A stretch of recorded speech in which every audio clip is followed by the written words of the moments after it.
यार सिंधी पाण वटि मुआशिरे में बुराइयूं ऐं नाइंसाफ़ियूं ख़तमु थींदियूं या इहो सिस्टम ईअं ई पियो हलंदो? यार मसइलो हीअ आहे त असीं सोचूं था मुआशिरे जे बुराइनि ऐं नाइंसाफ़ियुनि खे ख़तमु करणु सिर्फ़ु हुकूमत जो कमु आहे, पर इन जी सही डायरेक्शन इहा नाहे। पर यार इहो त वाक़ई हुकूमत जो कमु आहे न जानी। मुआशिरे में बुराइयूं ऐं नाइंसाफ़ियूं तॾहिं आम थींदियूं आहिनि जॾहिं सच ॿुधण वारा ॿोड़ा ऐं ॻाल्हाइण वारा गूंगा थी वेंदा आहिनि। ऐं असांजी हालति हीअ आहे त सच ॻाल्हाइण त परे सच ॿुधण जी कुवत बि नथा रखूं। ज़ालम खे ज़ालम नथा चई सघूं, कूड़े खे कूड़ो नथा चई सघूं।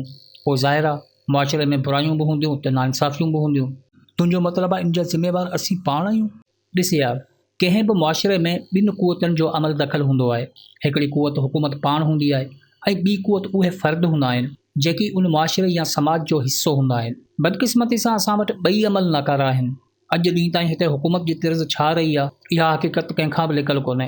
पर हिते सुवालु हीअ आहे त छा असां पाण उहो किरदारु अदा करे सघिया आहियूं जेको असांखे करणु खपे? पर अदा पाण वटि सुलझियल पढ़ियल लिखियल माण्हू बि आहिनि जेकी हक़ सच जी ॻाल्हि कनि था। जी बिल्कुलु आहिनि, इन में को बि शक कोन्हे।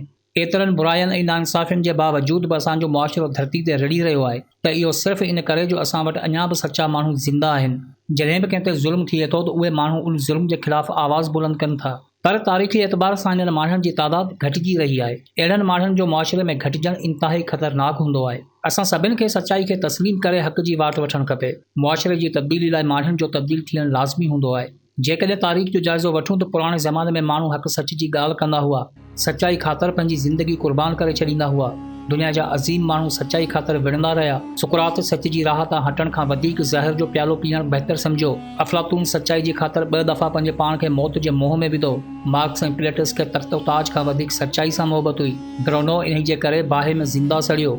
हे सभु उहे माण्हू हुआ जिन्हनि जे साम्हूं वक़्त जो हुकूमतूं बि लरज़ी पवंदियूं हुयूं ऐं असांजे साम्हूं मामूली जमादार बि मुशनि खे ताऊ ॾेई हलंदो आहे। असां पंहिंजो मयार विञायो, इन करे समाज पंहिंजो मान विञायो। ताक़तवर समाज जे अॻियां हुकूमतूं कमज़ोर बणिजी वेंदियूं आहिनि। पोइ उहे हुकूमतूं उन तिर्ज़ ते हलंदियूं आहिनि जंहिं तिर्ज़ ते समाज हलंदो आहे। हिन वक़्तु असां वटि बुराई ताक़तवर आहे, इन करे हुकूमत जो लाड़ो बि उन तरफ़ आहे।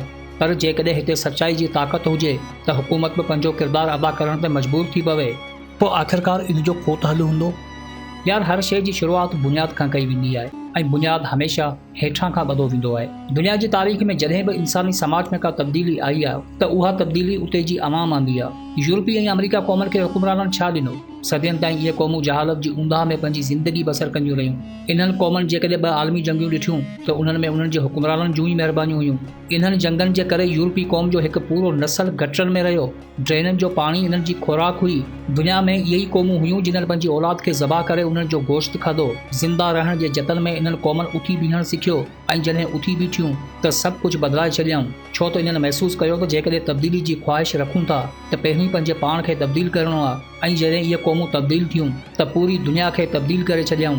अॼु यूरोपी ऐं अमरीकी क़ौम जो मयार छा आहे इहो तव्हां सभिनि खे ख़बर आहे। अमल जो दारोमदार सोच ते हूंदो आहे। जेकॾहिं असांजी सोच में दम नाहे त कयल अमल बि के ख़ासि न हूंदा। इंसान ज़िंदगी में ओतिरो ई हासिलु कंदो आहे जेतिरो हू सोचे थो। असांजी सोच जो दाइरो महदूद आहे, इन करे असांजा हक़ बि महदूद आहिनि। ज़िंदगी जा उसूल ॿुधाइनि था त इल्मु हासिलु करियो, काइनात जे हक़ीक़तनि खां आगाह रहो, ज़िंदगी जी हक़ीक़तनि खे तस्लीम करे जीअणो आहे, छो त पंहिंजे पाण खे तब्दील करणो आहे।